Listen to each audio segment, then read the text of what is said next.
കോതമംഗലത്ത് ഷൂട്ടിംഗ് സൈറ്റിൽ നിന്ന് കാടുകയറിയ നാട്ടാനയെ കണ്ടെത്തി. ആനയെ ലോറിയിൽ വനത്തിന് പുറത്തെത്തിച്ചു.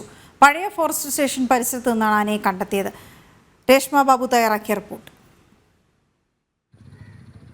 കാടുകയറിയ പുതുപ്പള്ളി സാധുവിനെ കണ്ടെത്തിയതിന് കുറേ പ്രതിസന്ധികളൊക്കെ ഉണ്ടായിരുന്നു. ഇപ്പോൾ നിലവിൽ ഈ സാധുവിനെ തിരയാനുള്ള സംഘത്തിലുണ്ടായിരുന്ന ബീറ്റ് ഫോറസ്റ്റ് ഓഫീസറായിട്ടുള്ള വിനീഷ് ജനം ടി വിയോടൊപ്പം ചേരുന്നു. ചേട്ടാ, എങ്ങനെയായിരുന്നു ഈ ഒരു തെരച്ചിലൊക്കെ? തിരച്ചിൽ നമ്മൾ ഇന്നലെ വൈകുന്നേരത്തോടുകൂടിയാണ് ഈ തിരച്ചിൽ ആരംഭിച്ചത്. അപ്പോൾ ഇന്നലെ രാത്രിയിൽ ഇതിനെ നേരിട്ട് തിരയുന്നത് ബുദ്ധിമുട്ടായതുകൊണ്ട് നമ്മൾ ഇന്ന് രാവിലത്തേക്ക് മാറ്റി വെക്കുമായിരുന്നു. അപ്പോൾ ഇന്നലെ രാത്രിയിൽ ആനയുടെ സഞ്ചാരപാത അറിയുന്നതിന് വേണ്ടിയിട്ട് തുണ്ടത്തിൽ റേഞ്ച് ഓഫീസറുടെ നേതൃത്വത്തിലുള്ള പെട്രോളിംഗ് സംഘം 24 മണിക്കൂറും ആ ഭാഗത്ത് തന്നെ ഉണ്ടായിരുന്നു.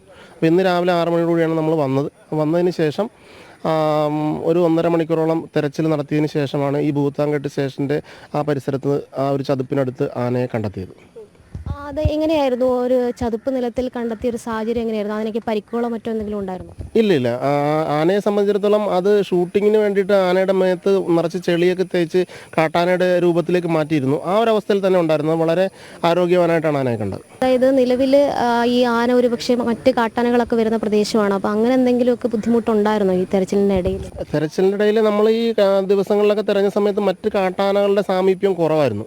അപ്പോൾ അതുകൊണ്ട് തന്നെ ഈ ആനയെ മറ്റ് കാട്ടാനകളെ ആക്രമിക്കാനുള്ള സാധ്യത ഇല്ലായിരുന്നു. അപ്പോൾ അങ്ങനെ ഉണ്ടാവാതിരിക്കാൻ വേണ്ടി ഇന്നലെ മുഴുവൻ സമയം ഒരു 10-50 പേരടങ്ങുന്ന സംഘത്തിൻ്റെ തന്നെ പെട്രോളിംഗ് ഉണ്ടായിരുന്നു. തുണ്ടത്തിൽ റേഞ്ച് ഓഫീസറുടെ നേതൃത്വത്തിലുള്ള പെട്രോളിംഗ് സംഘം 24 അവേഴ്സും ഇന്നലെ അവിടെ ഉണ്ടായിരുന്നു.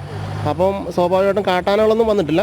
ഇപ്പം നമ്മളിപ്പോൾ ഇതിനെ കണ്ടെത്തുന്ന സമയത്ത് വളരെ പൂർണ്ണമായിട്ടും ആരോഗ്യവാനായിട്ടാണ് നമുക്ക് കണ്ടെത്താൻ സാധിച്ചത്. എന്തെങ്കിലും നടപടിക്രമങ്ങളുണ്ടോ ഇതുമായി ബന്ധപ്പെട്ട്? ഇനി ഇതുമായിട്ട് ബന്ധപ്പെട്ടെന്ന് പറയുന്നത് ഓട്ടോമാറ്റിക്കായിട്ട് ഇപ്പോൾ ആനയെ ലോറിയിൽ കയറ്റി കൊണ്ടുപോയി. ഇപ്പോൾ ഇനി അതിൻ്റെ പേപ്പർ ക്ലാരിഫിക്കേഷൻ ഉണ്ട്. അതിപ്പം അതിൻ്റെ ഓണേഴ്സ് അതിൻ്റെ പേപ്പറുമായിട്ട് ബന്ധപ്പെട്ടുള്ള DFO ഒക്കെ ആയിട്ട് സംസാരിച്ച് അത് ക്ലിയർ ചെയ്യുന്നതോടുകൂടി പൂർണ്ണമായിട്ടും ആനയെ അങ്ങോട്ട് വിട്ടുകൊടുക്കും. തീർച്ചയായിട്ടും ഏകദേശം 16 മണിക്കൂറിന് ശേഷമാണ് ആനയെ കാടിന് വെളിയിലേക്ക് എത്തിക്കാനായിട്ട് സാധിച്ചത്. ഇന്നലെ 4 മണിയോട് കൂടിയായിരുന്നു സംഭവം. അതായത് ഈ തെലുങ്ക് ചിത്രത്തിൻ്റെ ഒരു ഷൂട്ടിങ്ങിന് വേണ്ടിയിട്ടാണ് 3 പിടിയാനകളെയും 2 കൊമ്പനാനകളെയും എത്തിച്ചത്. ഈ ഷൂട്ടിംഗ് പാക്കപ്പ് ചെയ്തതിന് ശേഷം ലോറിയിലേക്ക് ആനകളെ കയറ്റുന്നതിനിടയിൽ ഈ പറയുന്ന പുതുപ്പള്ളി സാധുവിൻ്റെ പിന്നിൽ തടത്തിവിള മണികണ്ഠൻ എന്നുള്ള ആന കുത്തി. തുടർന്ന് ആന പുതുപ്പള്ളി സാധു പരിഭ്രാന്തനായിട്ട് ഉൾക്കാട്ടിലേക്ക് പോകുകയായിരുന്നു. നേരത്തെ തന്നെ ഈ നിരീക്ഷണ ക്യാമറകളിൽ ആന പോയ വഴിയൊക്കെ തെളിഞ്ഞിരുന്നു. എന്തായാലും ഇന്ന് രാവിലെ ഏകദേശം 9 മണിയോടുകൂടിയാണ് പഴയ ഫോറസ്റ്റ് സ്റ്റേഷന് സമീപം വെച്ച് ആനയെ കണ്ടെത്താനായത്. എന്തായാലും നിലവിൽ ആനയെ ലോറിയിൽ കയറ്റി കൊണ്ടുപോയിട്ടുണ്ട്.